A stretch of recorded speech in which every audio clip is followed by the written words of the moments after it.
અમરેલીના રહેણાંક વિસ્તારમાં ખાનગી કંપનીનું એક મિની પ્લેન ક્રેશ થયાની ઘટના સામે આવી છે। આ દુર્ઘટનામાં ટ્રેની પાયલટ અનિકેત મહાજનનું મૃત્યુ થયું છે। દુર્ઘટનાને પગલે સ્થાનિકો સહિત ફાયર વિભાગની ટીમ દોડી આવી હતી અને રાહત બચાવ કામગીરી શરૂ કરી હતી। ઉલ્લેખનીય છે કે રહેણાંક વિસ્તારમાં પ્લેન ક્રેશ થતાં આસપાસના વિસ્તારમાં ભયનો માહોલ જોવા મળ્યો હતો। પોલીસે સમગ્ર મામલે વધુ તપાસ હાથ ધરી છે। અમરેલી શહેરના રહેણાંક વિસ્તારમાં એક મિની પ્લેન ક્રેશ થતા હાહાકાર મચી ગયો છે। મારી પાછળ આપ જે દ્રશ્યો જોઈ રહ્યા છો એ છે અમરેલી શહેરના શાસ્ત્રીનગરના રહેણાંક વિસ્તારના દ્રશ્યો છે અને અહીં જે મિની પ્લેન છે એ ક્રેશ થયું છે। લગભગ અડધો કલાક પહેલા આ પ્લેન ક્રેશ થયું હોવાનું પ્રાથમિક માહિતી મળી રહી છે। આ પ્લેન જે છે એ મિની પ્લેન છે। અહીં પાયલોટોને ટ્રેનિંગ આપવામાં આવે છે અને ઘણા લાંબા સમયથી અમરેલી શહેરની ઉપર સતત આ નાના પ્લેનો છે ઉડાઉડ કરતા હોય છે અને આજે આ દુર્ઘટના ઘટી છે। રહેણાંક જે મકાનો છે તેનાથી માત્ર 8-10 ફૂટના અંતરે આ પ્લેન ક્રેશ થયું છે। સદભાગ્યે રોડ પર આ પ્લેન ક્રેશ થયું છે, અન્યથા જો આ રહેણાંક મકાન પર ક્રેશ થયું હોય તો વધારે પણ જાનહાનિ થઈ શકે। જે અત્યારે પ્રાથમિક માહિતી મળી રહી છે તે મુજબ પ્લેનમાં એક વ્યક્તિ હતા અને તેમનું મોત થયું હોવાનું પણ અત્યારે પ્રાથમિક રીતે સામે આવી રહ્યું છે। જોકે હજુ સત્તાવાર માહિતી મળી નથી।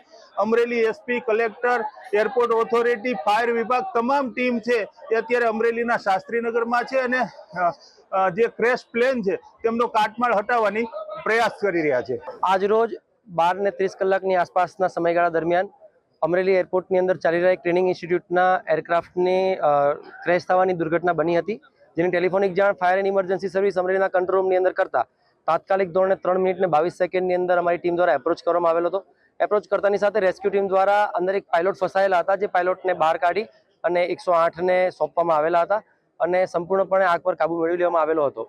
હાલના તબક્કે આ એરિયાને કોર્ડન કરી અને આ કોર્ડન કરીને એરક્રાફ્ટની અંદર ઘણા બધા એવા ઇક્વિપમેન્ટ્સ હોય છે કે જેની અંદર મેસેજ પણ આવતા હોય છે, તેવા બ્લેક બોક્સને ગોતી અને અત્યારે અમે વહીવટી તંત્રને સોંપવાના પ્રયત્નો અમે ચાલુ છે। સર, આ રહેણાંક વિસ્તાર છે, આજુબાજુમાં સર્ચ કરવામાં આવ્યું કે કોઈને બીજી નુકસાન ઈજા થઈ હોય? બસ આ એરિયા રેસિડેન્શિયલ એરિયા શાસ્ત્રીનગર છે, જેના કારણે સર્ચિંગ કરતા એક વાછરડીનો ફેટલ થયું હોય એવું અમને જોવા મળેલું છે।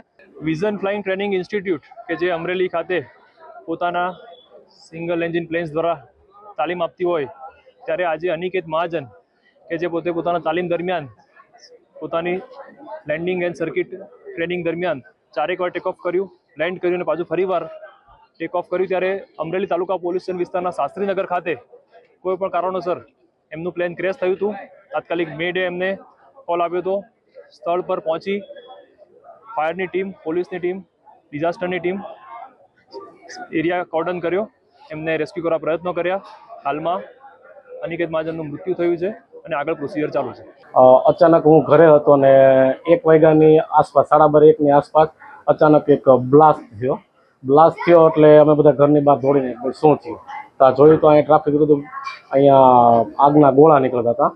આગના ગોળા તો બધા કેવું પ્લેન ક્રેશ થયો એટલે અમે બધા દોડીને ત્યાં ગયા ને તો અચાનક પાછો બીજી વાર બ્લાસ્ટ થયો એટલે બધા દોડીને આવીને એને બચાવ કામગીરી, એમાં અમારી સોસાયટીના 1-2 છોકરા હતા એને બચાવવા જતા હતા તો એ પણ હળગી અને સિવિલ હોસ્પિટલ લઈ ગયા છે। ખૂબ જ જોખમી છે, કારણ કે અમે રાત્રે સૂઈ નથી શકતા। રાત્રે અચાનક દિવાલની ઘરની બહાર ઉપરથી પ્લેન ચાલે છે, રાત દિવસ સવાર આખી રાત ચાલુ રહે છે પ્લેન।